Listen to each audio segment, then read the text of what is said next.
जब बादशाह अकबर का टूटा कीमती गुलदस्ता फिर बीरबल ने जान बचाने के लिए कैसे चली चाल सुनेंगे। पूरी कहानी इसी वीडियो में। बट आप लोग कहानी तो सुन लेते हैं लेकिन चैनल सब्सक्राइब नहीं करते। अभी Xi Jinping YouTube channel subscribe करें और वीडियो पूरा देखा करें।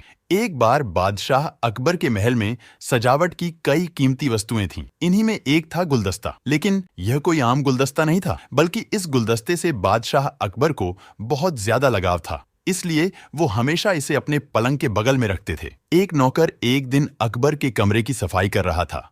तभी उसके हाथ से वह गुलदस्ता टूट गया। नौकर बहुत डर गया और इसके बाद उसने किसी तरह से उस गुलदस्ते को जोड़ ढाने की कोशिश की, लेकिन उसकी कोशिश नाकाम रही और गुलदस्ता नहीं जुड़ सका। ऐसे में उसने यह सोचकर टूटा गुलदस्ता कूड़ेदान में फेंक दिया कि अकबर की नजर इस पर नहीं पड़े। कुछ देर बाद जब अकबर महल लौटे तो सीधे अपने कमरे में गए। उन्होंने देखा कि उनका प्रिय गुलदस्ता पलंग के पास नहीं था। अकबर ने नौकर से उस गुलदस्ते के बारे में पूछा। नौकर डर के मारे कांपने लगा। उसे समझ नहीं आ रहा था कि अकबर को क्या कहे, इसलिए उसने कह दिया कि उस गुलदस्ते को मैं अपने घर ले गया हूं ताकि अच्छे से साफ कर सकूं। यह सुनते ही अकबर और गुस्सा हो गए और कहने लग कि मुझे तुरंत वो गुलदस्ता लाकर दो। अब नौकर के पास बचने कोई रास्ता नहीं था, तो उसने अकबर को सारी सच्चाई बता दी कि वो गुलदस्ता उससे साफ करते हुए टूट गया। गुलदस्ते के टूटने की बात सुनकर तो जैसे अकबर आग बबूला हो गए और अकबर ने नौकर को फांसी की सजा सुना दी। राजा ने कहा, मैं झूठ बर्दाश्त नहीं करता हूँ। जब गुलदस्ता टूट गया था तो तुमने मुझसे झूठ क्यों कहा? अगले दिन इस घटना को लेकर दरबार में जिक्र हुआ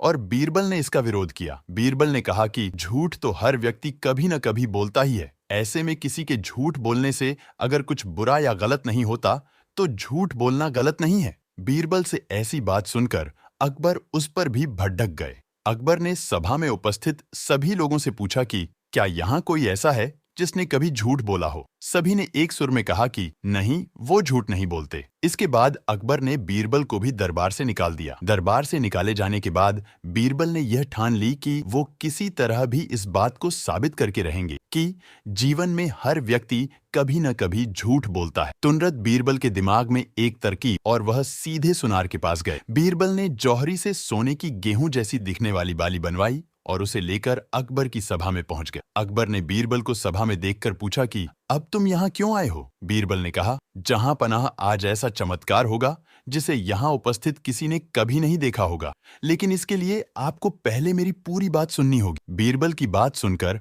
अकबर और सभा में उपस्थित सभी लोगों की जिज्ञासा बेआज गई।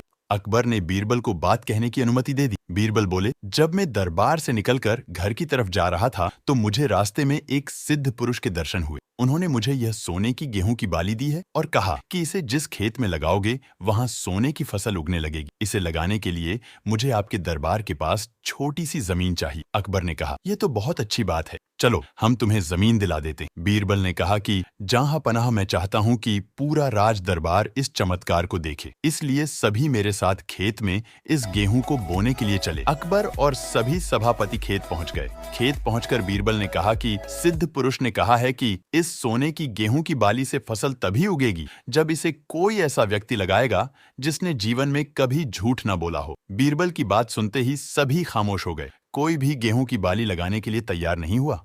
यह देख अकबर ने कहा कि क्या दरबार में ऐसा कोई नहीं है जिसने अपने जीवन में कभी झूठ न बोला हो? इसके बाद सभी खामोश हो गए। बीरबल ने कहा, जहां पनाह, तो आप ही इस बाली को खेत में रोप दीजिए। बीरबल की बात सुनकर अकबर का सिर झुक गया। उन्होंने कहा, बीरबल, मैंने भी बचपन में कई झूठ बोले हैं, इसीलिए मैं भी इसे नहीं लगा सकता हूं। इसके बाद अकबर को यह बात समझ आ गई कि बीरबल सही कह रहे थे कि इस दुनिया में कभी न कभी सभी व्यक्ति झूठ बोलते हैं और कोई सच्चा नहीं है। जैसे कि अकबर को इस बात का एहसास हुआ, उसने तुरंत उस नौकर की फांसी की सजा को रोकने का आदेश दे दिया। वीडियो अच्छी लगी हो तो लाइक करके चैनल को सब्सक्राइब भी करें। धन्यवाद।